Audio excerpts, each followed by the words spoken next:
Electric field and charge का part 3। इस video में हम आज स्टार्ट करेंगे प्रिंसिपल ऑफ सुपरपोजिशन से। इस लॉ के अकॉर्डिंग क्या है, दैट मीन्स अगर हमारे पास टू चार्जेस हैं Q1 एंड Q2, तो हम डायरेक्टली कूलम्ब्स लॉ वहाँ पे यूज़ करते हैं और हम फोर्स इन दोनों के बीच जो भी फोर्स लग रहा है उसको हम कैलकुलेट कर सकते हैं। बट यहाँ पे अगर हम मोर देन टू चार्जेस हो तो क्या करना है, तो more than two charges, suppose that ये कोई एक टेस्ट चार्ज है। टेस्ट चार्ज का मीनिंग ये होता है, एक इमेजनरी चार्ज है जो कि बहुत ही स्मॉल बोल सकते हो मैग्नीट्यूड में, और नेचर में ऑलवेज पॉजिटिव हम इसको लेते हैं। तो सपोज़ यहाँ पे कोई टेस्ट चार्ज Q0 है, एक चार्ज हमने यहाँ पे Q1, यहाँ पे हमने ये Q2 चार्ज, और यहाँ पे सपोज करते हैं -Q3 चार्ज, ये +Q2 +Q1। ये तीन चार्जेस हैं और ये तीन चार्जेस के थ्रू इस टेस्ट चार्ज पे कितना फोर्स, टोटल कितना फोर्स लगेगा, ये चीज़ हमें कैलकुलेट करनी है। तो इसके लिए सबसे पहले हम क्या करेंगे, हम इनकी डिस्टेंसेस डिफाइन करते हैं सारे इंडिविजुअल चार्जेस से। सपोज़ ये R1 डिस्टेंस पे है, सपोज़ ये R2 डिस्टेंस पे है, और ये R3। एक तरीके से बोल सकते हैं पोजीशन वेक्टर्स यहाँ से हम डिफाइन करते हैं। देन उसके बाद हम क्या करते हैं, इनके थ्रू इंडिविजुअल फोर्सेस क्या लग रही है। जैसे Q1 ये तो ऑलरेडी पॉजिटिव होता है, ये भी पॉजिटिव, सो रिपल्सिव फोर्स ये लग रहा होगा इस डायरेक्शन में, सो F1। उसके बाद Q2 के थ्रू ये भी रिपल्सिव, सो F2 यहाँ पे लग रहा होगा, F2। एंड देन थर्ड है -Q3, ये नेगेटिव चार्ज है जो कि इसे अट्रैक्ट करेगा बाय द फोर्स F3। तो आप देख सकते हो इस पर तीन अलग अलग फोर्सेस लग रहे हैं due to the Q1, Q2 and Q3। तो हम इसका रिजल्टेंट फोर्स होगा उसको कैलकुलेट करने के लिए F नेट फोर्स हम बोलेंगे इन सारे इंडिविजुअल फोर्सेस के वेक्टर सम के इक्वल होता है। Means F1 + F2 + F3। और इसी तरीके से अगर हमारे पास n चार्जेस हो तो हम डॉट डॉट Fn बोल सकते हैं। मीन्स जितने भी चार्जेस हैं उनका क्या करते हैं, हम इंडिविजुअल जो भी फोर्सेस लग रहे हैं उस फोर्सेस का वेक्टर सम करते हैं, देन इसका नेट फोर्स आ जाता है। Because force is a vector quantity, so यहाँ पे हम इसका वेक्टर सम कर रहे हैं। नेक्स्ट, इस टाइप के बहुत सारे एनसीईआरटी के क्वेश्चंस हैं एग्जांपल से जो कि हम वीडियो में पढ़े हुए हैं। नेक्स्ट यहाँ पे टॉपिक कंप्लीट होता है, उसके बाद हम लोग आते हैं न्यू टॉपिक, यहाँ पे पढ़ते हैं इलेक्ट्रिक फील्ड। इलेक्ट्रिक फील्ड में क्या है, जैसे कि चैप्टर है electric charge and field, then electric field पे टॉपिक पे आते हैं मेन। इलेक्ट्रिक फील्ड का मतलब क्या होता है, जैसे कि इससे पहले कूलम्ब्स लॉ आपने देखा कि कोई भी चार्ज जो है किसी अदर चार्ज को विदाउट एनी फिजिकल टच ये एक दूसरे को अट्रैक्ट या रिपेल करते हैं। तो उसका कॉन्सेप्ट सिर्फ कूलम्ब्स ने क्या उसके फोर्स के मैग्नीट्यूड, डायरेक्शन, इस सब के बारे में एक्सप्लेन किया। बट ये कैसे, सपोज दैट ये Q1 चार्ज है और ये सपोज Q2 चार्ज है, तो ये कैसे एक दूसरे को बिना टच किए ही एक दूसरे के ऊपर फोर्स एक्सर्ट करते हैं, इस चीज़ को हम इलेक्ट्रिक फील्ड की कॉन्सेप्ट से समझेंगे। तो इलेक्ट्रिक फील्ड का कॉन्सेप्ट क्या बोलता है कि कोई भी चार्ज अपने सराउंडिंग में एक फील्ड जनरेट करता है। उस फील्ड में अगर कोई दूसरा चार्ज आता है तो उस पर क्या होगा, इलेक्ट्रोस्टैटिक फोर्स एक्सपीरियंस करेगा। मींस जैसे सपोज दैट Q1 का अपना एक फील्ड है, उस फील्ड में Q2 के आने से ही क्या होगा कि इस Q2 पे फोर्स लगेगा, और Q2 का भी अपना फील्ड होगा जिसमें Q1 है, जिसकी वजह से Q1 पे भी इसके वजह से फोर्स लग रहा है। तो सो इलेक्ट्रिक फील्ड आप बोल सकते हो, एक डिफाइन कर सकते हो, electric field is the space around the charge where the another charge experience electrostatic force. तो सो उसे हम बोल देते हैं इलेक्ट्रिक फील्ड। इस इलेक्ट्रिक फील्ड को डिफाइन कैसे करते हैं, सपोज दैट Q1 की वजह से, ये पॉइंट चार्ज Q1 है, Q1 की वजह से यहाँ पे सपोज दैट इस पॉइंट पर अगर हमें इलेक्ट्रिक फील्ड स्ट्रेंथ पता करनी है तो उसे हम लोग बोलते हैं इलेक्ट्रिक फील्ड इंटेंसिटी। तो इलेक्ट्रिक फील्ड इंटेंसिटी का कॉन्सेप्ट हम देखते हैं, जैसे इलेक्ट्रिक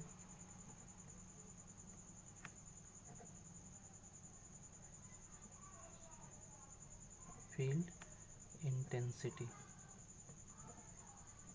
इंटेंसिटी में।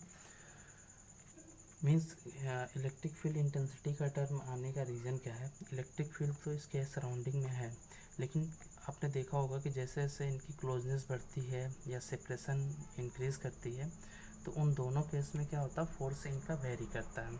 तो फोर्स वेरी करने का रीज़न ये है बिकॉज फील्ड वेरी कर रहा है, सो फोर्स, बिकॉज फोर्स किसकी वजह से लग रहा है, फील्ड की वजह से। तो यहाँ पे हम फील्ड की स्ट्रेंथ को मेज़र करेंगे। Electric field intensity electric field की स्ट्रेंथ को ही मेज़र करने के लिए बना हुआ है। Then electric field intensity define करने के लिए हम यहाँ पे सपोज करते हैं एक क्यू पॉइंट चार्ज है, एंड देन आर डिस्टेंस पे एक पॉइंट पी है, आर डिस्टेंस पे, जहाँ पे इलेक्ट्रिक फील्ड हमें स्ट्रेंथ इसकी डिफाइन करनी है।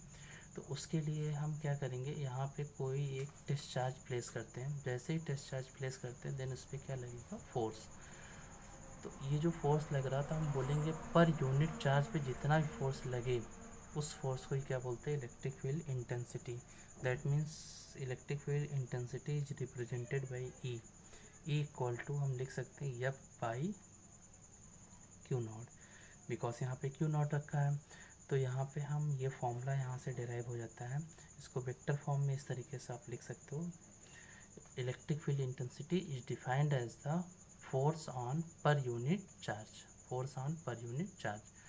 सो इसका यूनिट अगर हम देखें, unit is the newton per coulomb, because force की यूनिट न्यूटन एंड चार्ज की unit coulomb, newton per coulomb. And next is the dimension, अगर इसका देखें डायमेंशन फोर्स का क्या होता है, M L T minus two and charge का 80। सो यहाँ से एम एल टी यहाँ पे ऊपर जाने पे -3 ए की power -1 means M L T -3 A -1, ये हो गई इसकी डायमेंशन इलेक्ट्रिक फील्ड इंटेंसिटी की। नेक्स्ट है एक टॉपिक है यहाँ पे electric field intensity, electric field intensity due to point charge,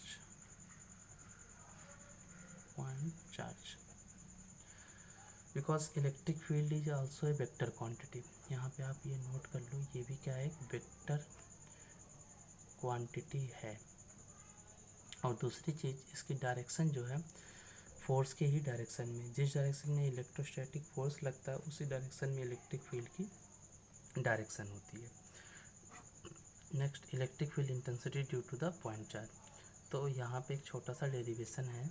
suppose जैसा कि हमने पहले लिया था, एक सपोज क्यू पॉइंट चार्ज है और यहाँ पे आर डिस्टेंस पे एक ऑब्जर्वेशन पॉइंट है जहाँ पे हम एक क्यू नॉट चार्ज प्लेस करते हैं। तो जैसे ही क्यू नॉट चार्ज आप प्लेस करते हो, ये सपोज पॉजिटिव चार्ज है, देन ये रिपल्सिव फोर्स एक्सर्ट करेगा एफ। देन हमने क्या पढ़ा है कि E is equal to F by Q not. So यहाँ पे हम एफ की वैल्यू कैलकुलेट करते हैं, मीन्स क्यू नॉट और कैपिटल क्यू के बीच कितना फोर्स लग रहा है। According to the Coulomb's law F की वैल्यू हम लिख सकते हैं 1/4 pi epsilon not into Q not by R square upon Q not. So Q not से Q not cancel out, then E equal to आपका फॉर्मूला आ जाता है 1/4 pi epsilon not Q by R square. तो आप यहाँ पे देख सकते हैं इलेक्ट्रिक फील्ड इंटेंसिटी है, पहली चीज़ तो सोर्स चार्ज, ये सोर्स चार्ज है, इस पे डिपेंड कर रही है। और दूसरी चीज़ है इससे सेपरेशन, जो ऑब्जर्वेशन पॉइंट जहाँ पे भी हम ऑब्जर्व करना चाह रहे हैं उस पॉइंट की सोर्स चार्ज से डिस्टेंस के स्क्वायर के इन्वर्सली प्रोपोर्शनल है। देन इलेक्ट्रिक फील्ड इंटेंसिटी का ये फॉर्मूला काफ़ी ज़्यादा यूज़फुल होता है, आगे हम कई डेरिवेशन में इसको हम यूज़ करेंगे। Then next topic is the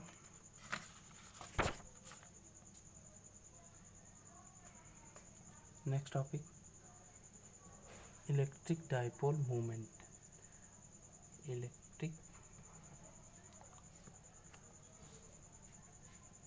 dipole movement. तो सबसे पहले इलेक्ट्रिक डायपोल मूवमेंट पढ़ने से पहले हम ये जानेंगे इलेक्ट्रिक डायपोल क्या चीज़ होती है। तो इलेक्ट्रिक डायपोल सिंपली दो चार्जेस का एक सिस्टम है, जिसमें कि एक नेगेटिव चार्ज होता है, दूसरा जस्ट पॉजिटिव चार्ज होता है, और दोनों का मैग्नीट्यूड सेम होगा। मीन जैसे ये -2 कूलम है तो ये +2 कूलम होगा, और दोनों जो हैं अपोजिट नेचर के होंगे। मीन्स ये नेगेटिव और ये पॉजिटिव, और एक दूसरे से बहुत ही स्मॉल सेपरेशन पे प्लेस होते हैं। तो इस चार्ज सिस्टम को ये हम क्या बोलते हैं, इलेक्ट्रिक डायपोल।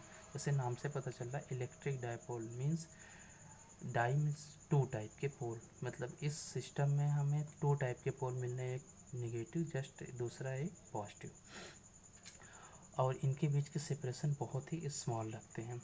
देन ये चार्ज सिस्टम को हम बोलते हैं इलेक्ट्रिक डायपोल। अब इसमें अगर इसका जो मिड पॉइंट है उसको हम ओ सेंटर डिसाइड करते हैं।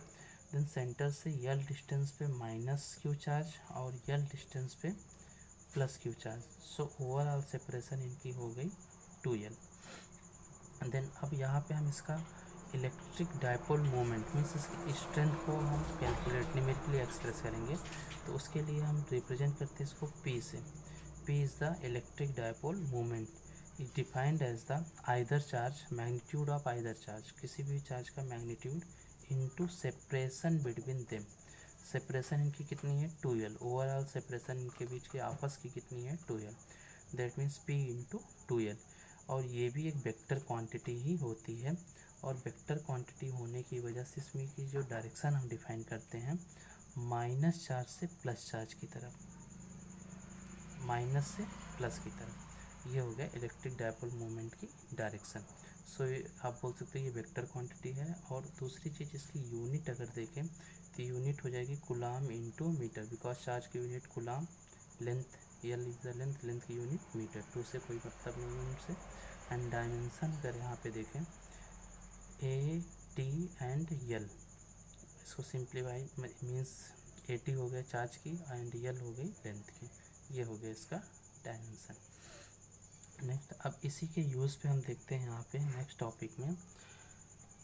इलेक्ट्रिक डायपोल मोमेंट एक चार्ज सिस्टम है, सो इसकी वजह से क्या होगा, इलेक्ट्रिक फील्ड भी जनरेट हो रही होगी।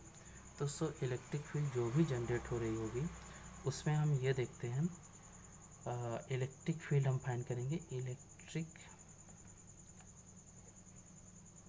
फील्ड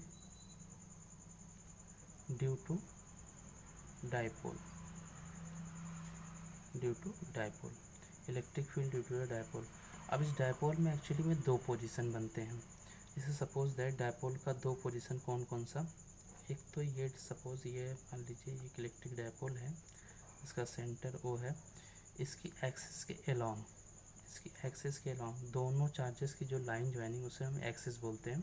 इस एक्सिस के अलोंग कहीं भी हम ऑब्जर्व करें अगर इलेक्ट्रिक फील्ड को, देन इस पोजीशन को बोलते हैं एक्सियल पोजीशन। इसकी फर्स्ट होती है आपकी एक्सियल पोजीशन जिसे बोलते हैं हम लोग। एंड सेकेंड पोजीशन क्या होती है, इसके लाइन ज्वाइनिंग के परपेंडिकुलर बाइसेक्ट पे, परपेंडिकुलर ये बाइसेक्ट है, मीन्स ये इस लाइन के परपेंडिकुलर और इसके मिड से जा रही, तो इसे बोलते हैं परपेंडिकुलर बाइसेक्ट। इस पॉइंट पे कहीं भी अगर हम इलेक्ट्रिक फील्ड इंटेंसिटी ऑब्जर्व करते हैं तो उसे बोलते हैं इक्वेटोरियल पोजीशन, इक्वेटोरियल पोजीशन। तो दैट मीन्स हम यहाँ पे electric field due to dipole के 2 केसेस पढ़ेंगे, पहला एक्सियल पोजीशन पे, दूसरा इक्वेटोरियल पोजीशन पे। मीन्स फर्स्ट ऑफ ऑल हम इसकी एक्सिस के अलोंग कहीं भी ऑब्जर्व करेंगे, एंड दूसरा इसकी एक्सिस के परपेंडिकुलर बाइसेक्ट पे हम डिस्कस करेंगे। तो सो दोनों केस में हम यहाँ पे सबसे पहला केस लेते हैं फर्स्ट केसेस के लिए। फर्स्ट केस है eight axial position, axial position पे सबसे पहला केस। तो एक्सियल पोजीशन पे हम इसको सिंप्लीफाई करने के लिए इसके इलेक्ट्रिक फील्ड इंटेंसिटी को डिराइव करने के लिए क्या करते हैं, एक चार्ज इलेक्ट्रिक डायपोल एज्यूम करते हैं जिसका एक चार्ज -q, दूसरा क्या है प्लस क्यू, और इसकी सेंटर है ओ, और सेंटर पे ये सेपरेशन यल जैसे कि पहले ही बताया था, और ये डिस्टेंस को हम यल एज्यूम करते हैं। सो ओवरऑल डिस्टेंस इनकी 2l है। देन इसकी एक्सिस के अलोंग एक हम ऑब्जर्वेशन पॉइंट P एज्यूम करते हैं। इस ऑब्जर्वेशन पॉइंट P पर हम एक टेस्ट चार्ज प्लेस कर देते हैं। ये हमने टेस्ट चार्ज प्लेस कर दिया। कभी भी इलेक्ट्रिक फील्ड हमें फाइंड आउट करना है, स्ट्रेंथ फाइंड करना है जिस भी पॉइंट पे, वहाँ पे हम एक टेस्ट चार्ज ऑलवेज प्लेस कर देते हैं। देन अब इसको हम 2 पॉइंट चार्जेस में ब्रेक कर देते हैं, बिकॉज यहाँ पे एक पॉइंट चार्ज ये माइनस क्यू है, दूसरा पॉइंट चार्ज ये प्लस क्यू है। तो इसको हम पूरे चार्ज सिस्टम को 2 पॉइंट चार्जेस में ब्रेक करते हैं, तो जिसमें हम माइनस क्यू जो चार्ज है इसके थ्रू इलेक्ट्रिक फील्ड यहाँ पे क्या होगा, इनवर्ड होगा, बिकॉज ये नेगेटिव है। नेगेटिव की वजह से क्या होता है कि बिकॉज फोर्स इनवर्ड लगेगा, अट्रैक्टिव फोर्स, जिसकी वजह से हमने बोला था कि जिस डायरेक्शन में इलेक्ट्रोस्टैटिक फोर्स लगता है उसी डायरेक्शन में इलेक्ट्रिक फील्ड की डायरेक्शन होती है। सो हम यहाँ पे E1 इसको एज्यूम कर लेते हैं। और दूसरा, due to the plus Q charge, ये बिकॉज पॉजिटिव तो इसको रिपेल करेगा, सो आउटवर्ड, तो आउटवर्ड देन E2 आप कह सकते हो आउटवर्ड डायरेक्शन में इलेक्ट्रिक फील्ड लग रहा होगा। देन E1 एंड E2 दो इलेक्ट्रिक फील्ड यहाँ पे लग रहे हैं due to the minus Q, due to the plus Q. Minus Q के through E1 and plus Q के थ्रू E2। अब नेक्स्ट जो भी ऑब्जर्वेशन पॉइंट है, ये सेंटर से ये गिवन है r डिस्टेंस पे एज्यूम हुआ है। देन r डिस्टेंस पे अगर ये सेंटर से इसके एज्यूम हुआ है, देन हम ये बिकॉज हमने इन दोनों चार्जेस को सेपरेट कर दिया हुआ पॉइंट चार्ज में, देन हम इस दोनों इंडिविजुअल चार्जेस इसकी डिस्टेंस डिफाइन करेंगे। तो अगर हम यहाँ प्लस क्यू चार्ज से इसकी डिस्टेंस डिफाइन करें, ओवरऑल ये डिस्टेंस r है। देन अब ये यल डिस्टेंस अगर माइनस कर दें तो ये डिस्टेंस हमें मिल जाएगी, मीन्स ओवरऑल डिस्टेंस आप देख सकते हो r है, इसमें से यल डिस्टेंस हम कट कर दे रहे हैं, देन ये डिस्टेंस बच जाएगी कितनी, r माइनस यल। और ये अगर हम माइनस क्यू चार्ज से इसकी सेपरेशन देखें तो ये हो जाएगी, बिकॉज ये r डिस्टेंस में यल ऐड कर देंगे, r प्लस यल। सो इस तरीके से हमने ये सारे डिस्टेंसेस को डिफाइन कर लिया। उसके बाद हम नेक्स्ट क्या करते हैं, E1 E2 का एक्सप्रेशन लिखते हैं। E1 की वैल्यू जो हो जाएगी, E1 due to the minus q charge. So because हमने पीछे डिराइव किया हुआ है electric field due to the point charge, उसके लिए हमने फॉर्मूला भी जस्ट पीछे हमने डिफाइन किया।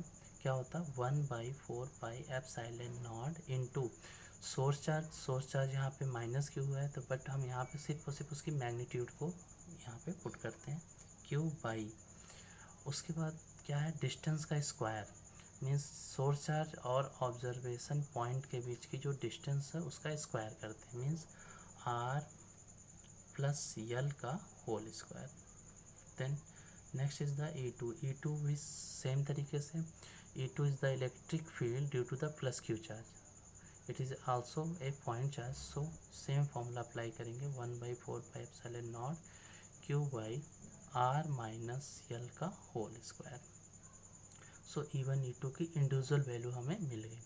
बिकॉज अब हमें यहाँ पे रिजल्टेंट इलेक्ट्रिक फील्ड कैलकुलेट करनी है, और आपको पता ही होगा कि जब भी कोई दो वेक्टर क्वांटिटीज़ हैं और उनका रिजल्टेंट निकालते हैं तो हम वेक्टर मेथड से निकालते हैं। और दूसरी वेक्टर मेथड में ये भी पता है कि जब भी कोई दो वेक्टर अपोजिट डायरेक्शंस में होते हैं तो उनका रिजल्टेंट जो है उनके डिफरेंस के इक्वल होता है। मीन्स अब यहाँ पे हमें ये थोड़ा सा डिसाइड करना है कि इसमें से कौन सा ग्रेटर होगा, कौन सा स्मॉलर, बिकॉज हमें डिफरेंस इनका कैलकुलेट करना है। तो आप ये देख सकते हो कि ये जो डिस्टेंस माइनस क्यू की वजह से जो E1 इलेक्ट्रिक फील्ड है ये इससे ज़्यादा सेपरेशन पे, सो ये E1 की वैल्यू लेस होगी, E2 की वैल्यू ग्रेटर होगी, E2 ग्रेटर होगी और E1 less, because E2 due to the plus q है, सो ये इससे क्लोज में है, और माइनस क्यू इससे क्या है, डिस्टेंस ज़्यादा है।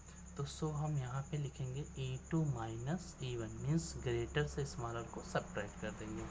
देन E इक्वल टू, आप यहाँ पे वैल्यू पुट कर सकते हो, तो वैल्यू पुट करते हो E2 की value 1/4 pi epsilon naught, next is the Q by r minus L का होल स्क्वायर। माइनस E1 की वैल्यू 1/4πε0 एंड Q/R+L का होल स्क्वायर। तो आप ये देख सकते हो, इसको हमें सिंप्लीफाई करना है। तो आप यहाँ पे देख सकते हो कि इसमें Q/4πε0 कॉमन है, तो हम यहाँ पे कॉमन ले लेते हैं 4Q/4ε0 एंड ब्रैकेट यहाँ पे बच क्या जाता है R-L का होल स्क्वायर माइनस 1/R+L का whole square. Then next step में हम क्या करते हैं, इनका एलसीएम लेते हैं।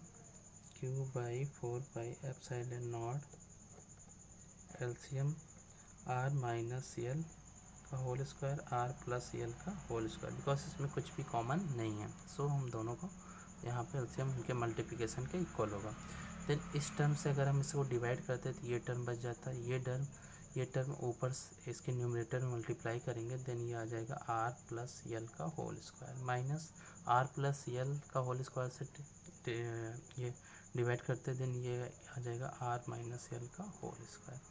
Then E = Q/4πε0। अब यहाँ पे हमें a+b का होल स्क्वायर का फॉर्मूला यहाँ पे लगा के इसको एक्सपेंड कर देंगे, सो ये हो जाएगा R² + L² + 2RL। Then minus, तो बिकॉज माइनस है तो इसको हम ब्रैकेट के अंदर ही एक्सपेंड करेंगे, R² + L² - 2RL, बिकॉज यहाँ पे a-b के होल स्क्वायर का फॉर्मूला हम यूज़ कर रहे हैं। एंड नेक्स्ट आप देख सकते हो यहाँ पे इनका पावर सेम है और बेस जो है डिफरेंट है, तो हम इसको कॉमन पावर इस तरीके से लिख सकते हैं R - L × R+L का होल स्क्वायर, इस तरीके से। एंड देन नेक्स्ट स्टेप में हमें क्या करना है, E = Q/4πε0। देन यहाँ पे आप देख सकते हो कि ये R², ये -R² हो जाएगा, जिससे ये कैंसिल आउट, ये +L², ये माइनस अंदर जाके -L², सो ये भी कैंसिल आउट, और ये +2RL और ये अंदर जाके ये +2RL हो जाएगा। देन ओवरऑल लिख सकते हैं हम, ये दोनों ऐड हो जाएंगे, बिकॉज ये माइनस साइन जाके इसको पॉजिटिव कर देगा, ये भी positive. Then 2RL + 2RL means 4RL by, अब आप इसको लिख सकते हो a - b a+b के अकॉर्डिंग आप लिख सकते हो R² - L²। अब ये होल स्क्वायर ऑलरेडी इस पर लगा हुआ है, होल स्क्वायर आप यहाँ पे लगा सकते हो। देन ये आपका एक्सप्रेशन आ गया। उसके बाद इसमें हम छोटा सा कैलकुलेशन और बस करेंगे। छोटा सा कैलकुलेशन क्या है, बिकॉज हमने अभी ये रिजल्ट फाइंड आउट कर लिया, E = Q/4πε0 × 4RL/R² + L² का होल स्क्वायर। तो यहाँ पे हमें छोटा सा ये करना है, because we know that the P = Q × 2L means electric dipole moment P = क्या होता है, either charge into separation between them. So जो भी डायपोल हमने यहाँ पे यूज़ किया तो उसका इलेक्ट्रिक डायपोल मोमेंट P होगा, P की वैल्यू Q × 2L होगी। तो दैट मीन्स अब अच्छा दूसरी चीज़ ये कि यहाँ पे आपको पता है कि हम डायपोल में दोनों चार्ज सिस्टम को बहुत ही स्मॉल सेपरेशन पे प्लेस करते हैं, तो जिसकी वजह से L की वैल्यू बहुत ही स्मॉल होती R से। और अगर हम यहाँ पे इसको हम L² करते हैं, दोनों तरफ की स्क्वायरिंग करते हैं, सो R², देन L² बहुत ही छोटा हो जाता है R² से, जिसकी वजह से हम बोल सकते हैं L² इज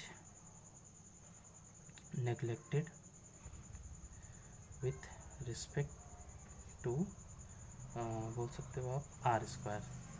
तो यहाँ पे हम ये टर्म हमें याद रखना है कि हम L² को नेग्लेक्ट करेंगे with respect to R², because L is very small distance, so squaring करने पे ये और भी छोटी हो जाती है, जिसकी वजह से ये R² रिस्पेक्ट में बहुत ही छोटी, जिसको हम नेग्लेक्ट कर सकते हैं।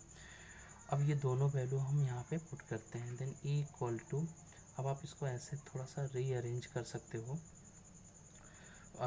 1/4πε0 Q को हम अंदर करते हैं, अच्छा 4 को हम 2 × 2 × उसके बाद आप Q into r into l by, इसको आप क्या लिख सकते हो, यल स्क्वायर को जैसे ही आप नेगलेक्ट करते हो मीन्स यहाँ पे हटा देते हो या जीरो कर देते हो, तो क्या हो जाएगा आर स्क्वायर का पावर 2, बिकॉज आर स्क्वायर तो ही है, इसकी होल पावर क्या है 2 है। देन इक्वल टू 1/4πε0 इंटू, अब यहाँ से हम क्या करते हैं, इसको थोड़ा सा रीअरेंज करते हैं। अब आप देख सकते हो यहाँ पे ये है, इसको हम सिंपली ऐसे लिख सकते हैं 2QL, because Q into 2L 2QL, so 2QL को एक साथ कर लेते हैं 2QL इंटू, अब ये 2QL हमने एक साथ कर लिया, देन बच क्या गया हमारा 2R बाई R की पावर 4। देन एक स्टेप में हम नेक्स्ट स्टेप में 1/4πε0, एक R से ये R cancel, that means power R तो पावर 3 यहाँ बच रही होगी, इसके जगह पे हम P और ये 2/R3, ये हो गया electric field due to the electric dipole at axial position. ये हमारा फाइनल रिजल्ट आ गया, जिसको हम इस तरीके से भी रीअरेंज कर सकते हैं वेक्टर फॉर्म में। इलेक्ट्रिक फील्ड को वेक्टर फॉर्म में ये आ गया फाइनली, जहाँ पे P क्या है इलेक्ट्रिक डायपोल मोमेंट, R क्या है ऑब्जर्वेशन पॉइंट की सेंटर से डिस्टेंस। ओके, नेक्स्ट आपका है second case, equatorial position.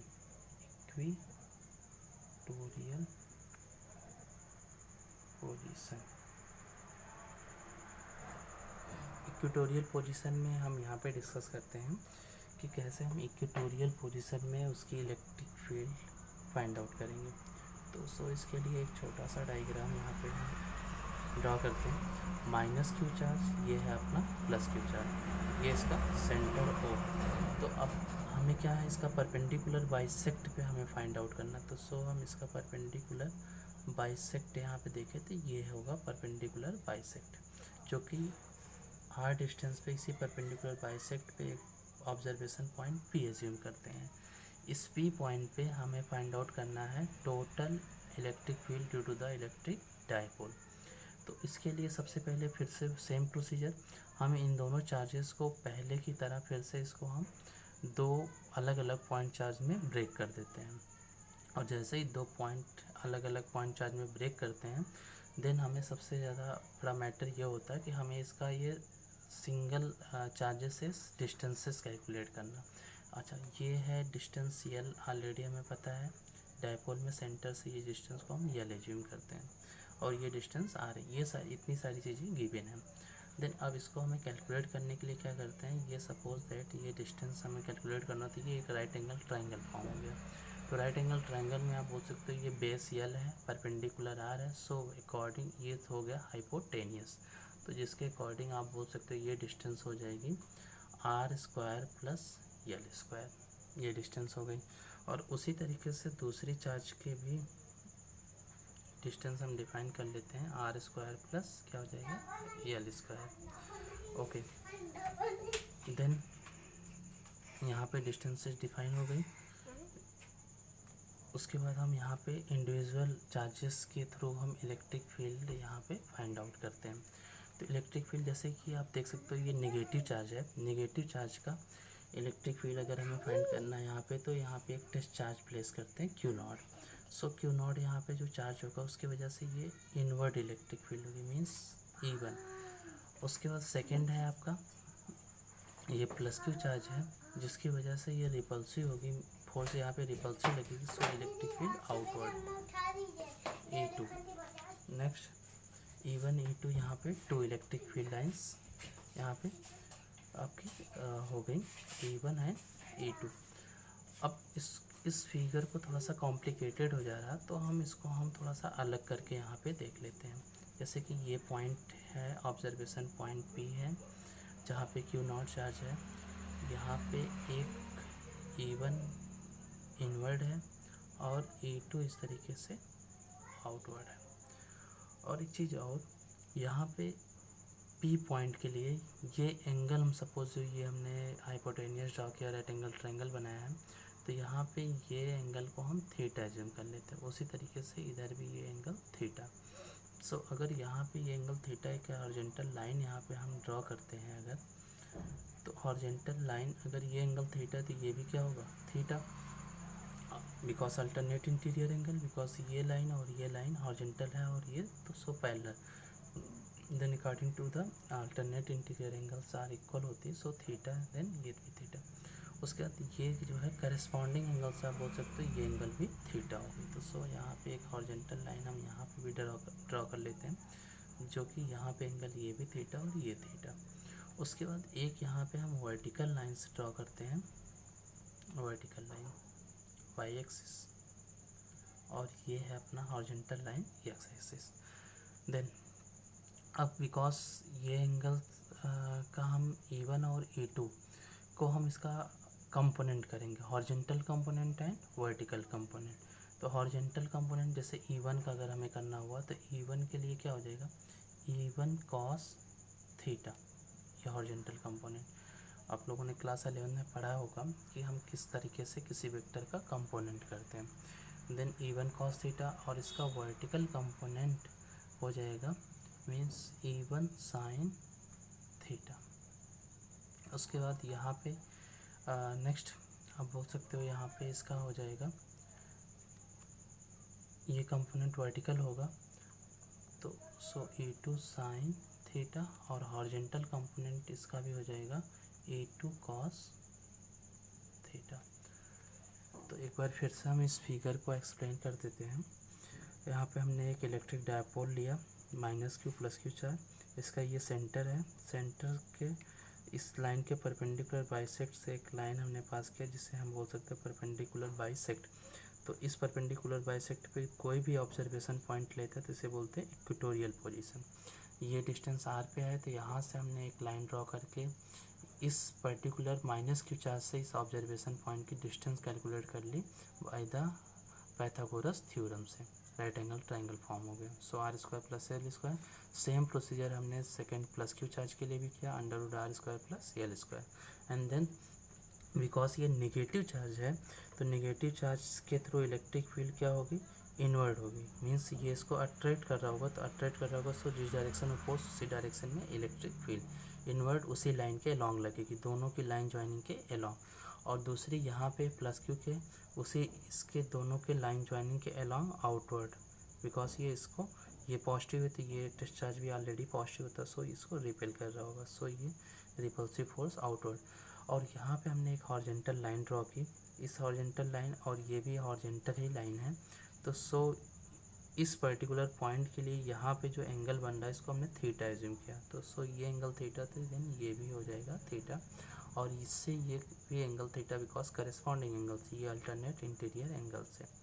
Okay, then इस फिगर को हमने इतने पार्ट को हमने यहाँ पे ड्रॉ किया हुआ है, रीड्रॉ किया, जहाँ पे एक हॉरिजॉन्टल लाइन x ड्रॉ किया, एक वर्टिकल लाइन y, और यहाँ पे E1 E2 ये वेक्टर्स हैं और ये इनके एंगल्स को दी।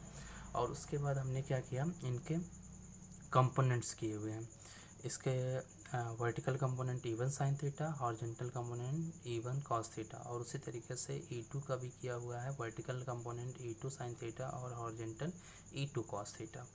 देन अब यहाँ पे क्या है कि बिकॉज अगर हम देखें कि मैग्नीट्यूड ऑफ E1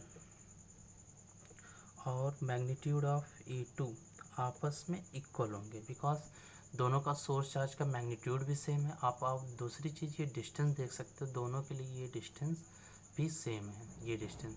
तो सो आप यहाँ पे अगर हम इसका फॉर्मूला लिखें 1/4πε0 चार्ज में हमें साइन से कोई मतलब नहीं है, सो हम यहाँ पे मैग्नीट्यूड q रखेंगे दोनों केस के लिए q, और यहाँ पे ये डिस्टेंस रखें या ये डिस्टेंस का स्क्वायर करेंगे तो दोनों डिस्टेंस सेम है, सपोज r² + l², तो ये √r² + l² का होल स्क्वायर। सो इसको अगर सिंप्लीफाई करें तो क्या जाता है 1/4πε0 q/, अंडर हट जाएगा बिकॉज ये स्क्वायर हुआ, तो स्क्वायर होने पे रूट इसका कैंसिल हो जाएगा, देन r² + l², ये हो गया। इलेक्ट्रिक फील्ड आप देख सकते हो दोनों ही मैग्नीट्यूड में क्या है सेम है, E1 और E2। तो सो यहाँ पे E1 E2 मैग्नीट्यूड में सेम है, देन E1 दोनों साइड में हम साइन थीटा से मल्टीप्लाई करते हैं, मीन्स हम E1 बराबर E2 लिख सकते हैं। सो E1 साइन थीटा, दोनों साइड में हमने E1 से मल्टीप्लाई कर साइन थीटा से मल्टीप्लाई किया, E1 साइन थीटा, देन यहाँ पे E2 साइन थीटा। जैसे ही मल्टीप्लाई आप करते हो तो यहाँ पे ये दिख सकता है हमें कि इनका E1 साइन थीटा ये, E2 साइन थीटा ये एक दूसरे के अपोजिट हैं। सो इलेक्ट्रिक फील्ड, सो आप बोल सकते हो electric field along y axis आप लिखोगे E1 sine theta minus E2 sine theta. तो यहाँ पे वाई एक्सिस के अलोंग इलेक्ट्रिक फील्ड जो होगा, बिकॉज E1 E2 बराबर है, तो यहाँ पे हम E1 साइन थीटा और E2 की जगह पे भी हम E1 लिख सकते हैं साइन थीटा इक्वल टू आ गया 0। तो वाई एक्सिस के अलोंग यहाँ पे इलेक्ट्रिक फील्ड क्या आ जाता है अपना 0। अब एक्स एक्सिस के अलोंग देखते हैं, एक्स एक्सिस के अलोंग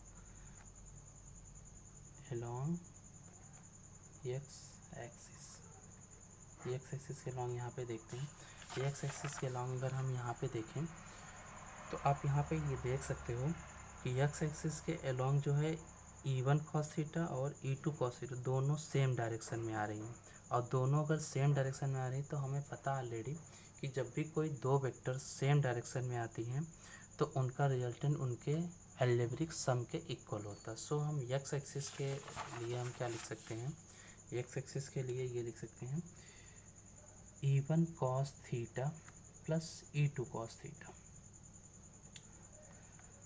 अब यहाँ पे आप देख सकते हो कि यहाँ पे E1 cos थीटा और E1 E2 की जगह पे हम E1 लिख सकते हैं। सो यहाँ पे E1 cos थीटा यहाँ भी हो जाएगा, देन इसको 2E1 cos थीटा भी लिखा जा सकता है एक्स एक्सिस से अलोंग।